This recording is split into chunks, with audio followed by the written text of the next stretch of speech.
Anong mensahe ang kailangang marinig ng mga Pisces sa period na to? Pwedeng nangyayari na itong magiging reading o mangyayari pa lang. Kung hindi man para sa inyo itong magiging reading, di baka para sa someone na malapit sa inyo o kakilala nyo mismo. Baka may lumabas na gender mamaya, gawin nyo na lang energy, masculine at feminine energy. Pwede rin naman na wag nyo nang pansinin ang gender. Hindi ko masasabi kung anong magiging reading, kung positive ba o negative. Depende sa kung anong mapipick up ang energy. Walang masama kung papanoorin ang sun, moon at rising sign kasi baka alin man sa mga yan ay mag-resonate na sa sitwasyon nyo.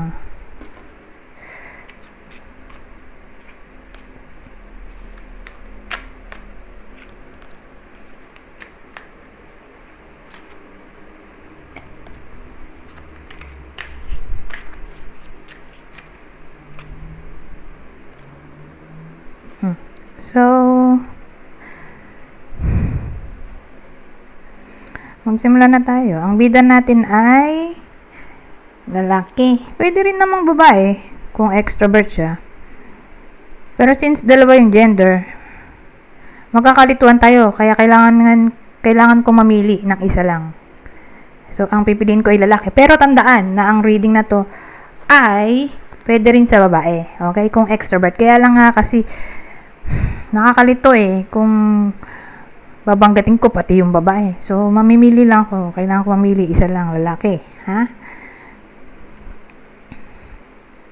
Kaya lang pala, hindi Pisces yung bida dito, kundi kakilala ng Pisces. Kakilalang lalaki o babae kung extrovert.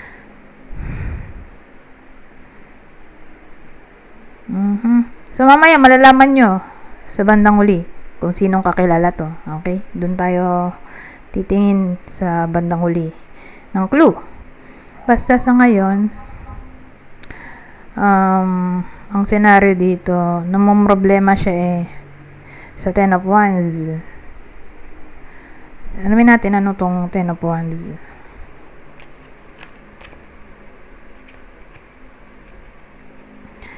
So, yung Ten of Wands, kinlarify ng Ace of Wands, Page of Cups, at the Tower.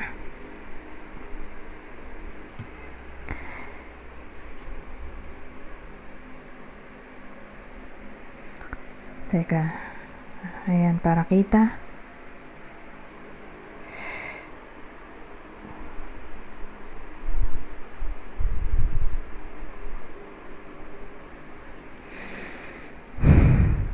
So, saan ang galing yung Ten of Wands?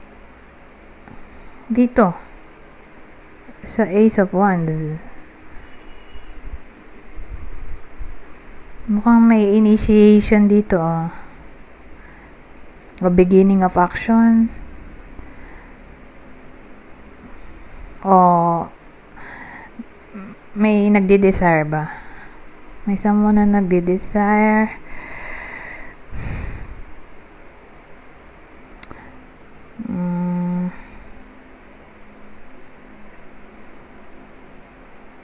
So, ano yung Page of Cups natin?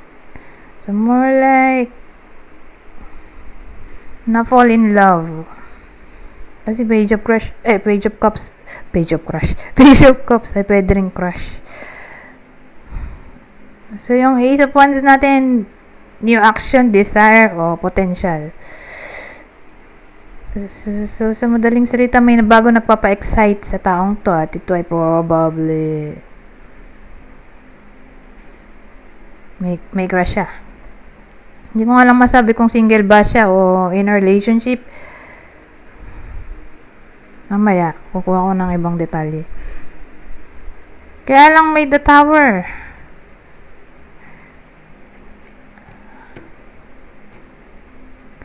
Kasi pag sinabi mong the Tower, problem siya. Trahedya, disaster. Kasi kinaklarify natin yung Ten of Wands. So, nagmukhang may chaos na nangyayari or crisis or may na-reveal na hindi maganda sa bida natin. Kaya nagkaroon ng Ten of Wands na may kinalaman sa stress, pressure, burden, conflict.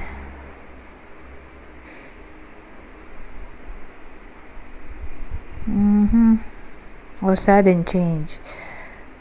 Tingin ko di siya type ng crush niya eh. Kaya siya problemado sa Ten of Wands. O feeling niya either di siya talaga type or feeling lang niya. Kasi ang may case na nabusted na talaga siya or feeling lang niya. Kung di pa nabusted feeling niya mababusted pa lang. Kasi separation na to. Ito mo. Nahulog yung dalawang tao mula dun sa tuktok. So parang di meant to be, di ba? Pero magdagdag tayo ng information dito para lang malaman natin kung single reading ba to o in a relationship.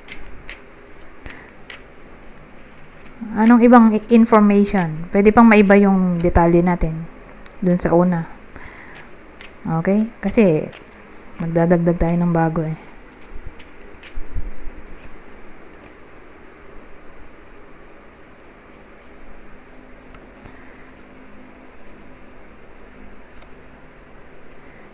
Ano to?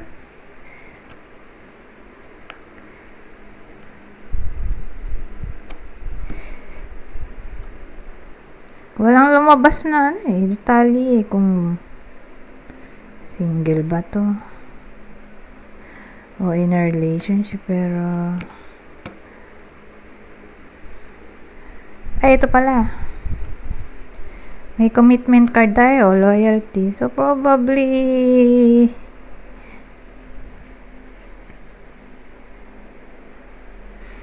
relationship reading to. Ngayon, may natataypan siya. Feeling niya di siya type or binasted siya. Pero may nag-i-stock kasi dito. Kahit dito sa clouds, siya yung card ng duality, depression, doubt, even chaos. Para sila nitong the Tower. Ang dating kasi mukhang in a relationship na yung tao dito.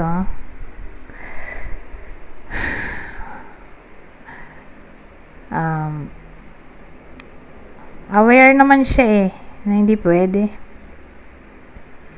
Kaya lang hindi niya mapigil ang sarili dahil sa presence ng clouds na may kinalaman sa illusion. Hindi siya makapag-isip ng tama. So, probably may nagugustuhan siya.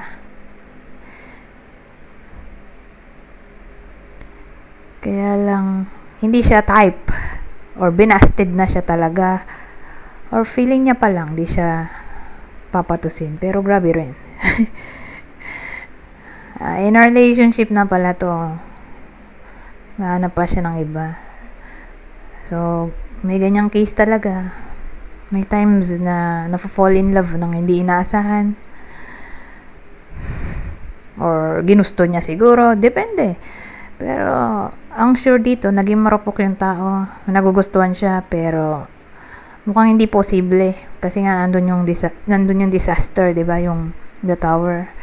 So, again, either feeling niya, di siya type, or binasted na talaga siya. Kasi, syempre, isipin din ng other person na gusto niya. Example, tayo yung gusto niya. So pag ganun yung scenario, nagkakagusto sa atin yung in a relationship na sa iba. So, parang off yung energy, di ba? Na para bang ayaw nating masabit sa gulo.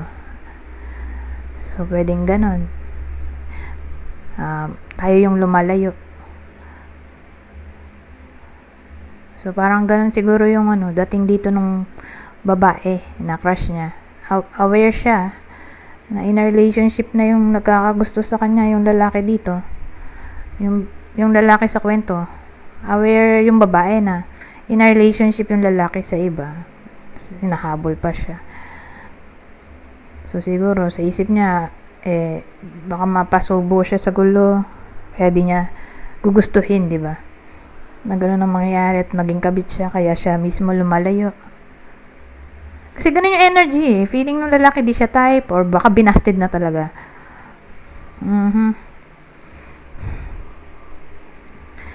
So again, ito ay hindi mismong Pisces yung bida dito, kundi kakilala nyo na lalaki yung bida dito. Or babae kung extrovert.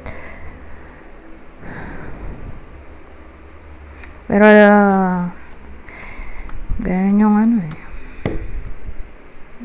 naging topic dito. Ganun yung energy sa period na to. Kaya lang, na-late na ako ng gawa. OMG. Ano nang bang date? 25? 22 to 28 to 22. June 22 to 28 yung reading natin. June 25 na. OMG. Sorry naman. Kasi minsan hindi ko maharap yung pag-read. Pero applicable pa rin naman Kasi may pa tayo 25 to 28, di 4 days pa to.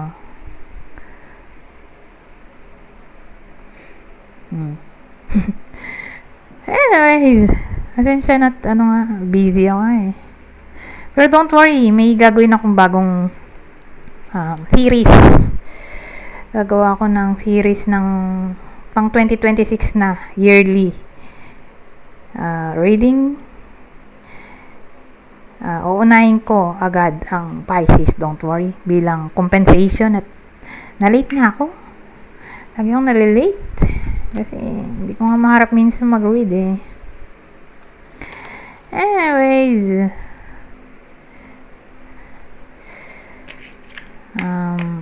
punta na tayo sa susunod. Punta tayo sa clue. Kasi love reading to, di ba? Pero wait lang. Alisin ko lang yung ginamit ko kanina. Para hindi umulit.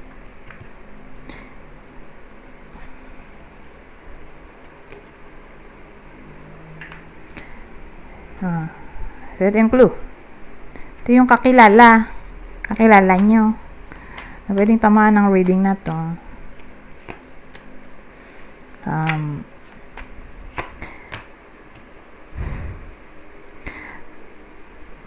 Leo, Sagittarius, Pluto, Scorpio. Okay?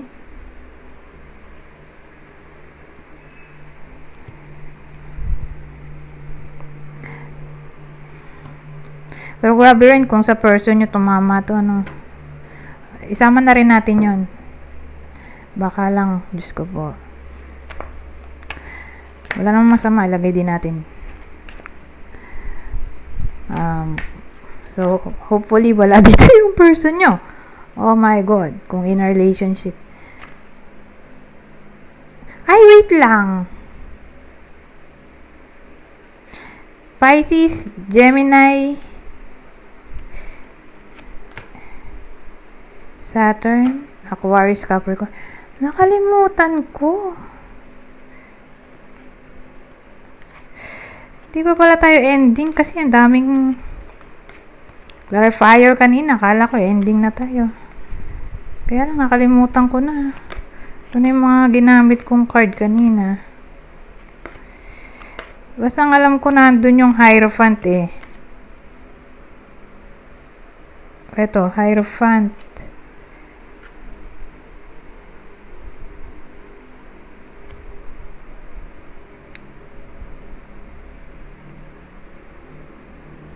Yan yung dulo.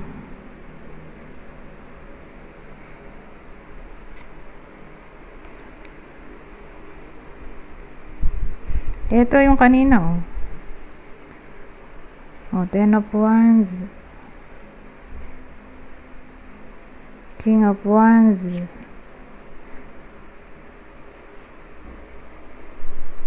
Page of Cups, Ace of Wands.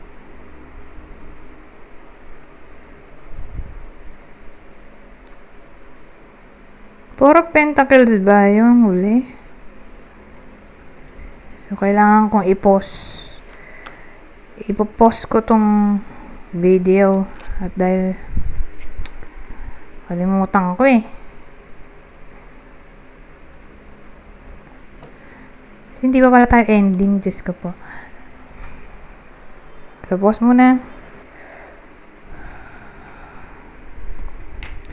So, pinos ko yung video para tignan yung overall video. Kung ano nga ba yung mga cards.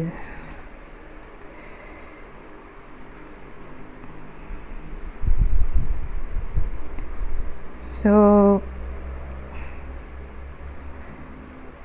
ito talaga siya, Four of Pentacles.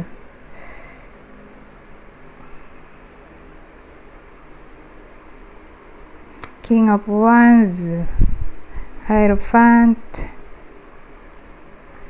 Ten of Wands.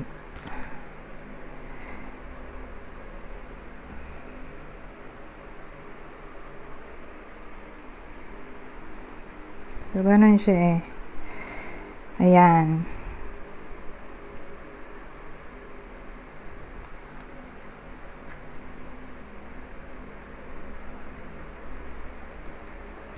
Saan yung tower dito? Ano pa may tower eh, diba?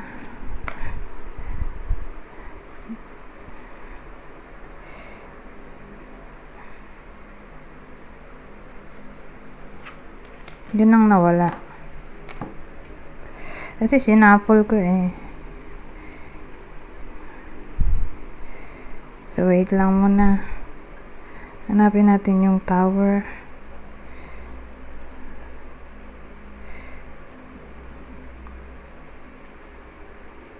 Para may reference ako mamaya kasi hindi pa pala tayo tapos. Ayan.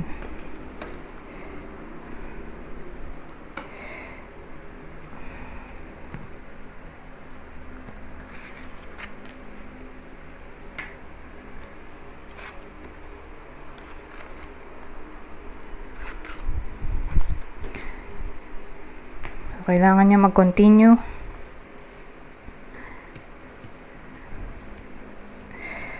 So, ano tong Hierophant? Kasi, di ba, hindi siya type.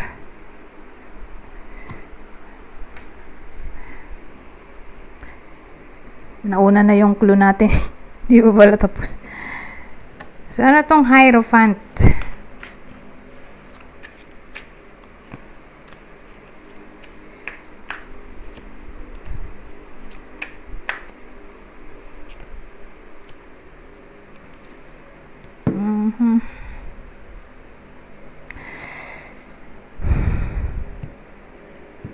Three of Wands. So, ang Hierophant natin kinlarify ng Magician. Three of Wands at Two of Pentacles.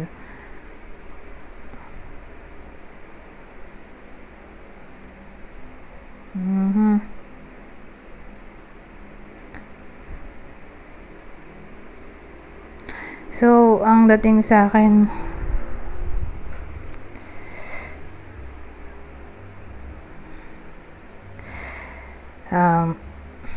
tuloy-tuloy pa rin kasi eh, yung energy, in a way na, di ba kanina, may illusion tayo dun sa clouds. Hindi siya makapag-isip ng tama. Hanggang dito, dala-dala niya pa rin. Kasi, ang dating,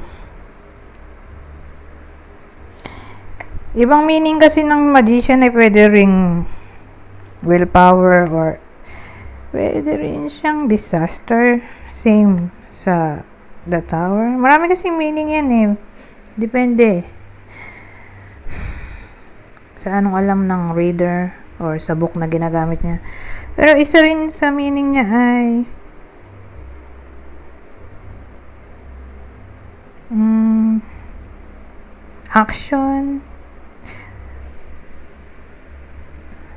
action, Three of Wands ay parang nagiging somewhat visionary siya dito. Gusto niya expand yung option niya.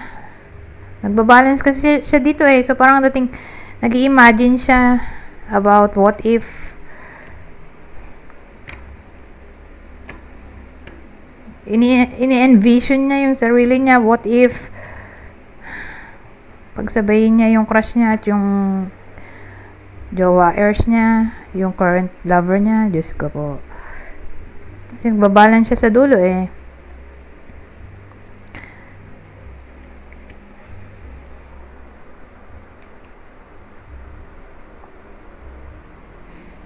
Ito kasi pwede rin card ng sickness, magician.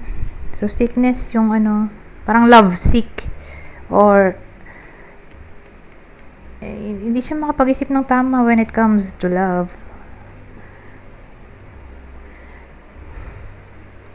Ngayon, nandito tong Four of Pentacles. Clarify ko pa ba yan?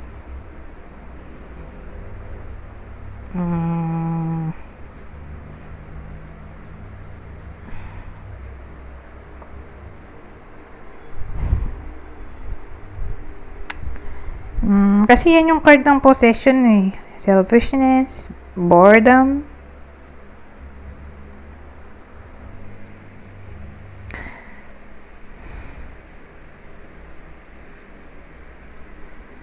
So, ang dating sa akin, ang potential outcome ng ganitong klaseng sitwasyon ay hindi niya pa kayang let go yung crush niya. Pero ngayong period lang naman eh. So, tandaan, 25 na ngayon. June 25. To 28 lang tong reading. 22, diba dapat? To 28. Kaya lang, na-late na nga ng gawa na June 25 na ngayon. So, sa 4 days na natitira, ayan, hindi pa siya makalet go ba dun sa crush niya. So, ang dating eto nga, nagbabalance siya dito eh. Oh. Ito naman ay card ng possession, possessiveness, selfishness, control. So,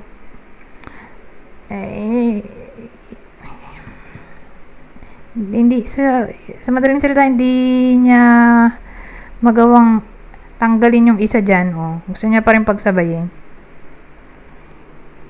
Hindi siya makapag-isip ng tama. At piliin na lang yung original, diba? Kasi in a relationship siya eh.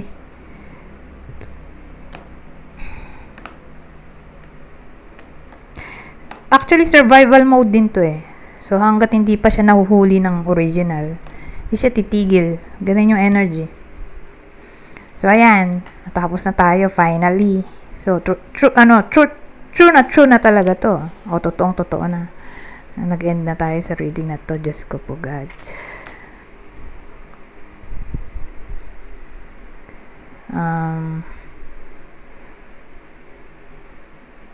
Kanina nag-end tayo, 16 minutes yata yun dun sa unang video, kasi pangalawang video to eh.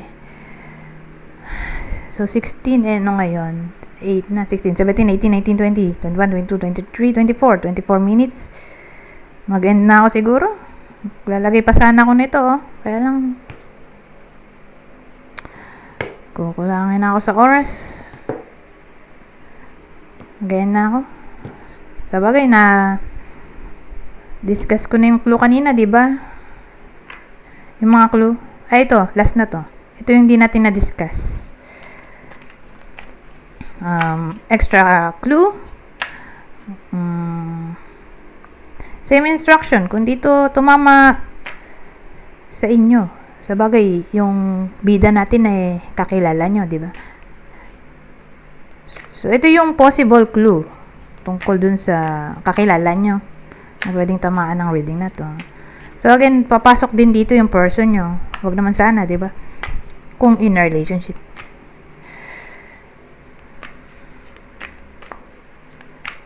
Or idol, pwede rin. So, kunin nyo lang yung clue na sa tingin nyo fit sa sitwasyon ng kakilala nyo.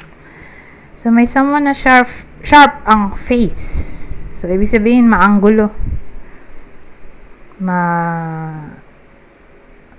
Defined yung shape.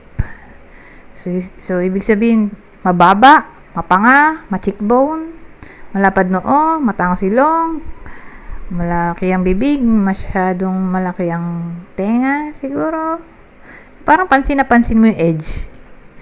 So, yan, sharp face. Baka payat. Kasi, mapapansin mo lang naman, di ba? Yung edge ng mukha, kung payat.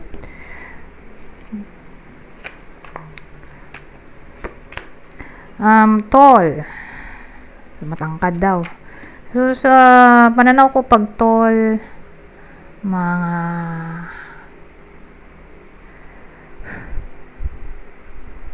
5'9". 5'9" patas. Regardless kung anong gender. May someone na may tattoo. Ito, kulot ang buhok. Ganto, curly hair. Anyways, dito na ako talaga mag-end. Hanggang dito na lang. Goodbye for now.